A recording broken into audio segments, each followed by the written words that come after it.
Hi, everyone, and welcome back to the Three Koi Fishes channel. I'm your host, Joy, and as many of you know, I'm a mom navigating the beautiful chaos of parenthood. Today, I'm thrilled to have two wonderful moms join me. My dear friend Sophie, who's been through many stages of raising her kids, and Jocelyn, a new mom with some insightful questions we can all learn from. Welcome, ladies. Thanks for having me, Joy. Always happy to share the journey. Hi, Joy. Hi, Sophie. I'm really glad to be here. This is a topic that's been on my mind lately, especially concerning my 4-year-old nephew. Absolutely, Jocelyn. Today, we're diving into a topic that many parents and family members wonder about: ADHD, or Attention Deficit Hyperactivity Disorder, in children. It's something that can present differently in every child, and it's natural to have questions, both for the little ones in our lives now and for the future. So, Jocelyn, what's sparking your interest in this topic right now? Well, my newborn son Leo is still so tiny, but I've been spending a lot of time with my sister and her 4-year-old son. I've noticed he's incredibly energetic. He has trouble focusing on one toy for more than a few minutes. He's constantly on the move, and sometimes it feels like he doesn't hear us when we're talking to him. Of course, he's 4, so some of this seems typical, but at times it feels more intense. It makes me wonder, how do you even tell if it might be more than just typical childhood energy, both for him so I can support my sister, and also what are some things I might look out for as Leo gets older? That's a really thoughtful question, Jocelyn, thinking both about your nephew and preparing for Leo's future development. It's true that preschoolers are naturally active and have shorter attention spans. The key difference with potential ADHD is the degree and persistence of these behaviors, and how significantly they impact a child's daily life, their ability to play, learn, and interact with others. This applies to a 4-year-old just as it will to Leo as he grows. Exactly. It's not just about a child being a little more active than their peers. We're talking about a consistent pattern of inattention and/or hyperactivity impulsivity that is more frequent and severe than is typically observed in children at a comparable level of development. So, what are some specific things we might notice in a 4-year-old, like my nephew, that could be indicators for my sister to consider? And also, what are some foundational things I can keep in mind as Leo grows? There are several things to look out for, and it's important to remember that a child doesn't need to exhibit all of these to potentially have ADHD. For inattention, you might see things like 1. Difficulty sustaining attention in tasks or play. They might jump from one activity to another without finishing. 2. Trouble following simple instructions and often failing to finish tasks. 3. Appearing not to listen when spoken to directly. 4. Difficulty organizing toys and activities. 5. Losing things frequently, like toys or small objects. 6. Being easily distracted by things happening around them. And 7. Forgetting what they were supposed to be doing. And for hyperactivity and impulsivity, some common signs in a 4-year-old and older children include: 1. Fidgeting or squirming in their seat. 2. Leaving their seat in situations when remaining seated is expected, like during story time. 3. Running about or climbing excessively in situations where it is inappropriate. 4. Having trouble playing or engaging in quiet activities. 5.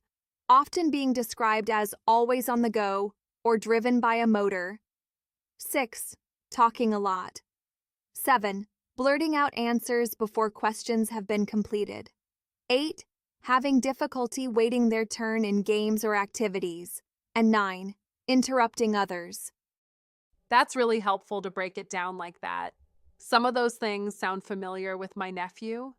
At what age do these signs typically become more clearly indicative of something beyond typical childhood behavior? While some signs might be noticeable even in preschool years, as we discussed earlier, it can be more challenging to make a definitive distinction from typical development.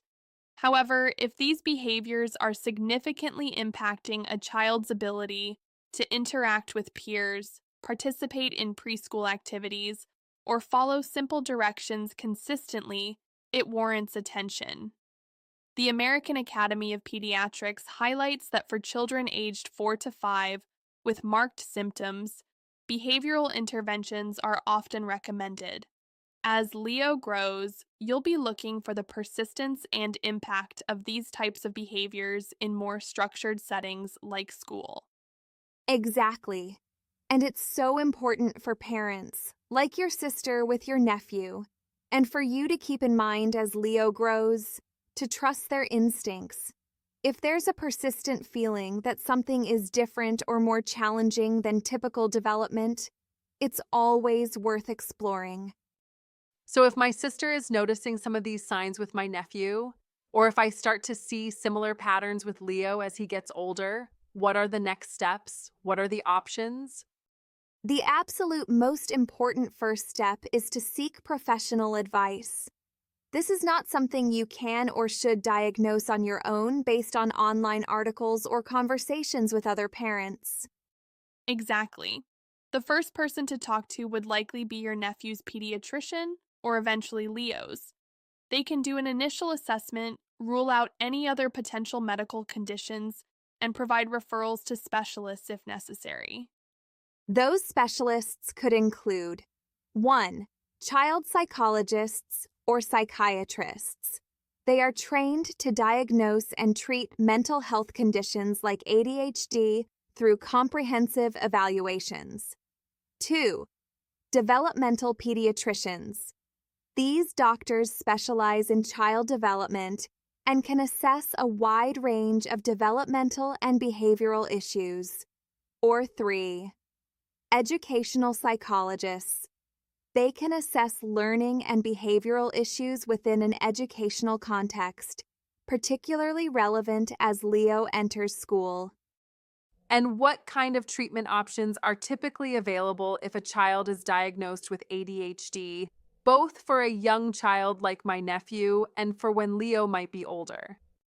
The most effective approach is usually a combination of strategies tailored to the individual child's needs at their specific age. For younger children like your nephew, the focus is often heavily on 1. Behavioral therapy. This involves teaching children and their parents strategies to manage behavior. Parent training is especially crucial at this age.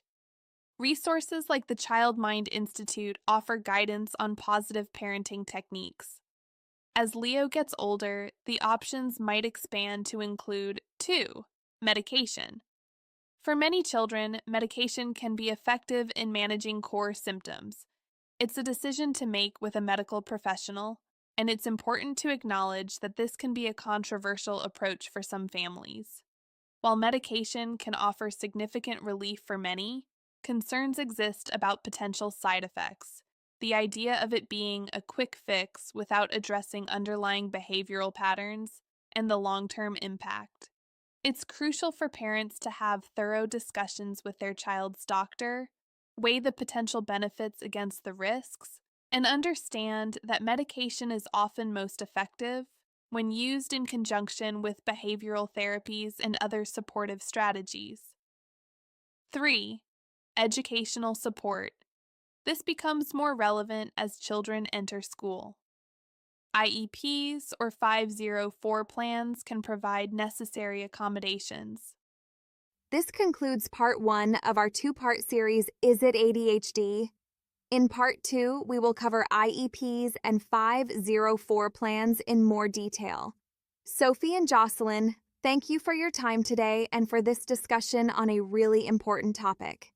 And to our viewers, have you experienced an ADHD situation with your own child or someone in your family? How did you recognize and approach it? Please share your experiences with our community in the comments below. Until next time, please remember to subscribe and we'll see you in the next video.